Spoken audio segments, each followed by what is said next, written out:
Nowadays, whether it be athletes or musicians or actors, almost every profession that requires some sort of performance has integrated video into their training. Ed said the most important thing is film study.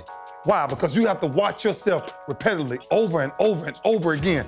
Because if you've ever sang in the shower or recorded yourself when you're playing a sport, you know just how comfortable something may feel when you're doing it, but just how wrong or glaring the errors might appear when you're actually watching it back in video or listening to a recording. And this is a concept that can be translated to practicing surgical skills as well. In our short time recording for the modern surgeon, we've noticed just how glaringly obvious some of these errors can be when you're watching it back on video.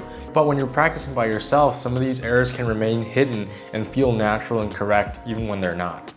Now, one of the advantages of recording yourself while you're practicing is that you can show this footage to someone who's more senior than you, who knows more, and they can help critique some of your form and tell you what's right and what's wrong. That way you can practice at home without the fear of developing bad habits. Now, you don't need anything fancy to record yourself. All you really need is a phone and something to prop the phone up on. Here, I'm gonna just put my phone there. Now, you might find it helpful to buy a phone stand for yourself. That way you can record yourself from different angles. Some of these angles might make it easier for you to see the hidden side of things that you can't see when you're practicing. That way you can see some more of the deficits you might have in your form and correct them.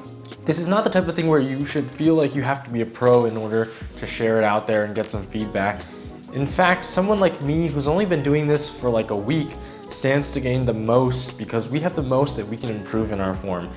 So we encourage you to give it a try and record yourself while you're practicing and put it online. And we, along with many other surgeons, would be happy to provide some feedback in a judgment-free zone. That way we can all improve our form on our way to becoming better surgeons.